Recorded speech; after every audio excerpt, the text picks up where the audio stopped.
now I'm going up the hill, and I realize not gonna make it. It's about to stop, clutch in, reverse.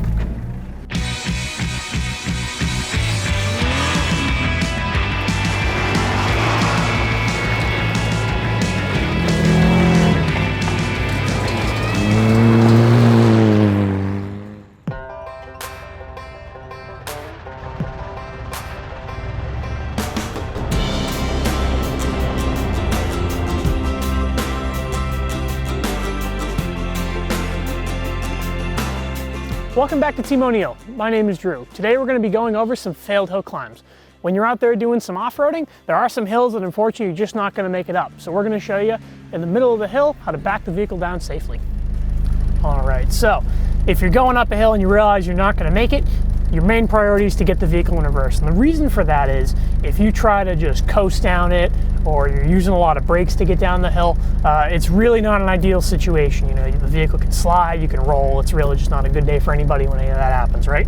So getting the vehicle in reverse in low range allows us to use that engine braking to guide us down the hill safely at a safe speed where we can keep everything nice and controlled and not do any damage to the vehicle and get down nice and safely. Here I am at the base of a hill. I'm going to make a hill climb attempt. I'm going to start right in second gear, shift up to go up, and we'll get rolling. All right, so coming in with good momentum, and let's just say I stall the vehicle.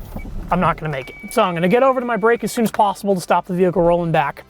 And what I'm going to do is I'm going to make sure I have my brake on so the vehicle doesn't roll back, go clutch in, and I'm going to put the vehicle in reverse. And putting it in reverse is going to set me up to go back down the hill because that's the gear I need.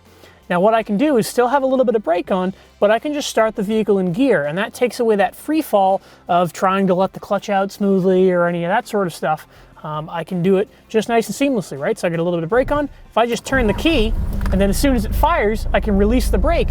And now I'm just rolling down the hill in a very controlled manner, right? I'm using that engine braking with reverse, looking out my mirrors to make sure I'm not running over any trees or rocks or bears or anything that might be in the trail. And it's just a nice controlled way to get down the hill without doing any damage to the vehicle and being nice and safe for everybody involved. All right, so we'll do another failed hill climb here, and I'll show you a different way you can get the vehicle started nice and safely. So I'll grab second, climbing the hill, and let's just say here I realize I'm not going to make it. I can clutch in and stop. Now, so I'm stopped as well here, so that gives me some time to get the vehicle safely in reverse. I want to push over this way with the shifter to make sure I'm definitely in reverse. And what I can do is keep a little bit of brake on, and I'm going to start slowly releasing my clutch until I find that bite point of the clutch. You can kind of feel the RPMs drop and everything start to vibrate a little bit. That tells me I'm at the bite point of the clutch. So that way, when I release the brake, I'm already getting the car in motion in reverse. And that way, I'm not going to have any of that free fall effect by coming off the brake first and then trying to release the clutch. So right now, if I came off brake and off clutch, I can just start the vehicle very smoothly and very controlled in reverse and just guide me back down the hill smoothly. So this time I'm going to try to do a failed hill climb, and I'm going to try to not stop the vehicle completely. I'm going to try to grab reverse without fully stopping the vehicle like I did in the last two attempts. So the way I'm going to do that is I'm going to utilize that period when the car is in limbo.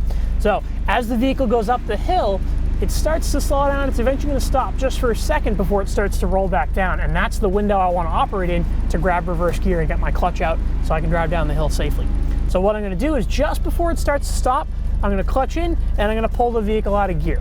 Then what I'm going to do is I'm going to grab my shifter. I want to make sure I grab it with the palm here so that way I can have it up against this wall here so I know that once the vehicle stops and I drop it down into gear, I'm getting reverse and not fourth.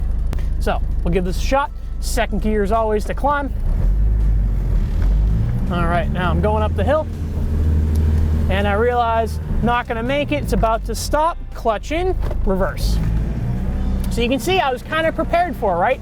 I felt my momentum starting to slip away from me a little bit, and just before it stopped, clutch in, pull it out a second, hover over reverse, just as the vehicle stops, drop it in reverse. Now it's important to keep in mind there, you need to time it, right? If you're a little bit early and you're still rolling forward, you can really grind that gear and it's not gonna wanna go in. Then if you miss that shift, it's going to start rolling back and then it's really not going to want to go into reverse. So you want to make sure you're timing it nice. You know, just hover over right as the vehicle comes to a stop, drop it into reverse. In an automatic transmission, you would do kind of the same thing, except you would, to make sure you get in reverse, go all the way forward to park and then pull it back in reverse. That way you don't get neutral or something weird either. So in an automatic, there are some slight variations with failed hill climbs. You know, starting in gear isn't an option with an automatic, but you know, you can still kind of use a lot of these sort of techniques in an automatic. All right, guys, so that's just a once over the world on failed hill climbs. As you can see, there's a couple different ways to do it that might suit different situations, but either way, your main priority is to get the vehicle in reverse and get it down the hill as safely as possible. So thank you so much for watching. We'll see you next time.